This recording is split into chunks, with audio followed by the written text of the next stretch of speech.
políticos, con los administradores. En todos los países existen muy buenos colegas, muy buenos investigadores, pero no se encuentran trabajando coordinadamente y obviamente las tomas de decisiones se hacen desde una oficina. ¿Qué se ocupa de estos programas?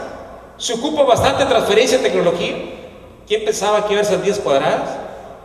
Pues claro que los hay, y de todos colores y sabores, ¿sí? Lo que es el manejo por ejemplo, de agricultura protegida, ¿sí? O a cualquier otra línea de investigación que se quiera dar ahí. Por ejemplo, aquí se maneja mucho el polipropileno como un sistema de agricultura protegida. Si utilizan polipropileno, quiere decir que ustedes deben de reducir el 40% de sus aplicaciones, si no, no es negocio. Si usted utiliza el polipropileno todavía y siguen aplicando el mismo número de aplicaciones, pues créanme que están jugando con esto. Bueno, existe también un formato de seguimiento y un formato de evaluación como parte de una campaña fitosanitaria. Y cuando no se tiene la plaga, pues ya existe una metodología que hay que utilizar. Un diagnóstico, una exploración, un trampeo, fincas centinelas, ruta de vigilancia y planta indicadoras. Y esto se basa en el mismo concepto de la medicina, no lo estamos inventando. ¿Qué pasaría, por ejemplo, si usted tiene duda con la próstata? ¿Verdad? ¿Qué ocupa? Un diagnóstico. ¿Y parte del diagnóstico qué va a hacer? Lo van a explorar, y no se apriete, lo van a explorar, pues parte del diagnóstico. Y después existe una serie de procedimientos. Es lo mismo que se hace en el caso de vegetales, pero es una metodología que se debe tener entonces para poder prevenir y reducir riesgos, ¿sí? Bueno, la vigilancia entonces epidemiológica nos sirve para prevenir o minimizar riesgos biológicos de contaminación o riesgos químicos o bien físicos. Esto es muy común que se tenga un programa de vigilancia para las tres partes. Este tipo de equipos, pues nomás en las fotografías a veces los vemos. En el campo cuesta verlos, es complicado. Las aplicaciones aéreas se han reducido bastantes, pero los agentes de bacterias sí se han elevado considerablemente. Nosotros queremos venderlo en el sentido de convencer de que la fitosanidad e inocuidad agrícola es o debe ser patrimonio de un país y se debe aplicar como una política de Estado, ¿sí? Eso es muy importante si se consigue. Debe ser política de Estado, debe ser prioridad nacional, debe tener un valor mucho más elevado para cualquiera de nuestros países, que tenemos mucha desventaja con los países más avanzados. Bueno, y la apuesta del manejo fitosanitario, miren ustedes lo que vale: 25% a la organización de productores. Manejo genético, tolerancia o resistencia, nada más el 25%. No porque no sea eficiente la metodología, simplemente porque no existen variedades para lo que nosotros queremos. Si ustedes se fijan, por ejemplo, en Honduras, el caso de maíz, uno de los principales problemas de maíz, ¿cuál es? Mancha de chapapote o de asfalto, como le llaman, para el maíz. Sí, se presumen de variedades transgénicas resistentes a lepidópteros. Sí, pero su principal problema es manchas de asfalto. No sé si me explique. Existen variedades resistentes para herbicidas. Sí, pero su problema es picudo de chile. Bueno, son limitantes que no se han coordinado. Y nada más las acciones de control o de manejo implica el 25%. Nada más. O sea, si ustedes utilizan el mejor producto del mundo, no le apuesten que con eso es garantía de control de una plaga. Eso es parte y más cuando se trata de vectores. Y la otra son condiciones ambientales, fíjense ustedes, que son muy difíciles de medir o establecer. Dentro de esta misma organización, nosotros decíamos en Panamá, por ejemplo, obviamente se deben de organizar los productores de cucurbitáceas como un ejemplo, pero puede ser de café, puede ser de papa, de otro cultivo. Tener registros o permisos de siembra es algo que el gobierno debe de plantear y los agricultores deben de aceptar. Antes de establecer el cultivo, deben de solicitarlo como permiso. Es muy importante para planear y para armar la guerra contra las plagas y contra estructuras de agentes de contaminación. No existen esos permisos de siembra, quiere decir que no sabemos ni quién sembró, ni dónde está, y está muy complicado. Establecer una reglamentación, normas circulares, donde se presenten derechos y obligaciones. Contar con capacidad legal de interlocución con el gobierno si se organizan los productores. Muchas acciones fitosanitarias deben de estar sincronizadas y ejecutadas a nivel general. Por ejemplo, el caso de papa. Hay una metodología muy práctica para resolver problemas de paratriosa o cebra chico de la papa. Se llama, las primeras 3 semanas, usted debe eliminar todas las plantas que estén enfermas. Con eso tienen el 80% resuelto el problema.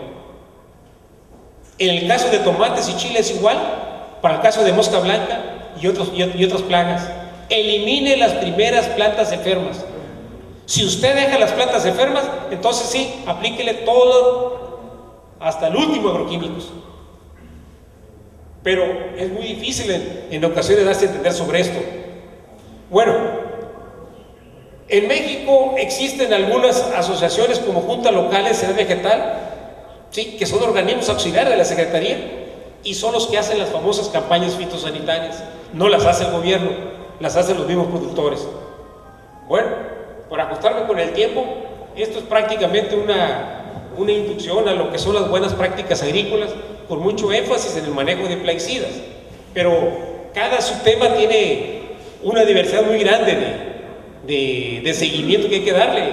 Simplemente con plaguicidas podríamos estar todo un evento para ver el caso de plaguicidas autorizados o no autorizados. Pero en fin, esto es parte de lo que traíamos. No sé si tengan comentarios o preguntas.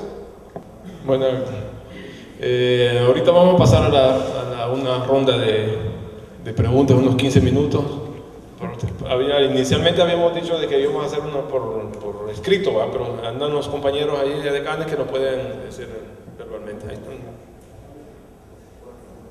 Sí, yo quería preguntarle, porque se habla mucho del uso de los químicos, si estas transnacionales de los químicos dan cursos de toxicología.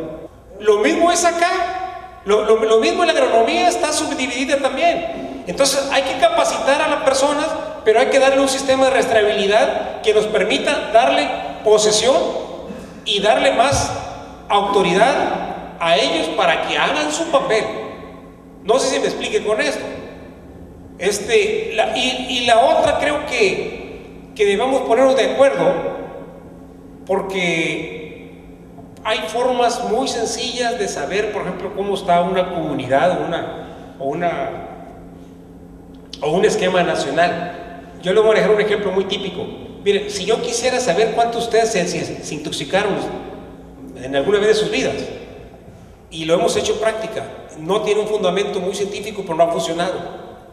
Agarramos un envase de metamidofos, por ejemplo, estoy dando la plática con ustedes y lo abro y lo dejo escondido. De repente 2 o 3 van a empezar a sentir que empiezan a sudar en frío, ni siquiera tocaron el producto, y empiezan a irritarse y empiezan a molestarse. Entonces nosotros lo que hacemos inmediatamente, vete al laboratorio y compruébalo, ¿sí? Y compruébalo que realmente tienes un problema o no. Entonces hay varios factores que están involucrados en esto de los agroquímicos, que se tienen que trabajar de manera práctica, de manera coordinada, pero que es difícil satanizar a alguien, sino simplemente hay que saberlo coordinar y llevarlo a cabo. Yo no estoy mucho con esa idea que si no hay agroquímico no hay agricultura. Espérate, en parte es cierto, pero no lo exageremos. Hay muchas herramientas que podemos trabajarla y que podemos aprovecharla, ¿sí? Indudablemente que ellos invierten mucho en la investigación, mucho en la tecnología, tampoco se duda, pero los excesos nos han matado. Los excesos nos han matado. No sé si vaya por ese lado de la orientación. Lo que sí yo les puedo decir, cuando el gobierno de Honduras u otro gobierno quiera un curso de capacitación especializado para médicos para el tratamiento de intoxicaciones, encantadísimo. ya están preparados incluso paramédicos y enfermeras, que en veces es el lado que no hemos tocado.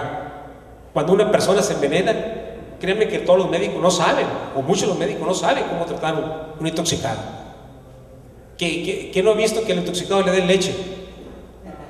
Y si le dan leche, haz de cuenta que le paro el segundo tiro en la cabeza, ¿sí? O una cucharada de aceite, dice que para que se alivie. Bueno, hay muchos ejemplos sobre eso. Por acá, pídalo. Sí, estamos escuchando, he escuchado que, por ejemplo, uno de los grandes problemas es con los pequeños productores, ¿verdad? O lo que se comercializa a nivel local, por ejemplo. No sé, por ejemplo, OIRSA en qué está contribuyendo o cómo lo canalizan, por ejemplo, a nivel de todos los países que están involucrados en esto, Centroamérica. Sí, bueno, ahorita lo que OIRSA está promoviendo bastante es de que se trabaje todo a nivel de campaña fitosanitaria. Y esto implica entonces de que exista metodologías más uniformes y que se tenga un sistema de rastreabilidad de los productos. No es un acoso ni tampoco es un reclamo a los pequeños productores, porque existen grandes productores que hacen peor las cosas, ¿sí? El mensaje es el siguiente: sea de donde sea el producto, al momento de poner en el mercado, al menos debe haber una garantía de que está inocuo o limpio o libre de plaguicidas. Eso es lo que debe existir, porque no creo que les gustaría a ustedes que a sus hijos les saliera una rica y sabrosa leucemia, ¿verdad? Todo por consumir productos o por consumir agroquímicos. Entonces aquí yo creo que necesitamos cuidarlos todos a todos, independientemente de si sean pequeño o grande, ¿sí? Hay líneas de supermercados que en ocasiones no nos caen muy bien, hasta muy sangrones nos caen, porque exigen, pero al final de cuentas tienen razón. Imagínense ustedes que una empresa, no quiero decir el nombre, pero que la que compra mucho hortaliza por acá, empieza con W, tiene que poner sus reglas del juego de exigencia de compra, porque ante un problema dado alguien lo puede demandar, ¿sí? Y no va a demandar al productor, va a demandar precisamente a la comercializadora, que ese va a ser el problema. No sé si existen más comentarios. Bueno, yo quería hacer una pregunta sobre los países nacionales y los países internacionales, que más que todo está buscándose la manera como comer productos totalmente que sean orgánicos. Y nosotros hemos visto que es muy difícil producir solamente con productos orgánicos, porque no hemos hallado totalmente los controles para las plagas, las pestes que atacan los cultivos, y lograr producir productos orgánicos y llevarlos al mercado. Yo las otras veces anduve allá por los Estados Unidos y hablaba a uno de Canadá, uno de los países que estaban tratando de comprar productos totalmente orgánicos. Y yo creo que las frutas bonitas, las que llegan a los Estados Unidos, es porque van ya preparadas con químicos, porque con químicos es como se desarrollan las frutas, ¿verdad? Nosotros necesitaríamos urgentemente una formación, como dice usted mismo, qué clase de productos o preparaciones orgánicas que para que desarrollen los frutos nosotros como campesinos. Hay discusión, porque no quisiera sacarlo por el lado filosófico del problema, pero miren, hay veces que queremos agricultura orgánica con variedades que no son para eso. O sea, en otras palabras, miren, hay compañías transnacionales que te venden el combo, aunque no te lo digan. Te venden la variedad y te venden la exigencia de la aplicación del agroquímico, porque existen genes también de susceptibilidad. Entonces hay compañías que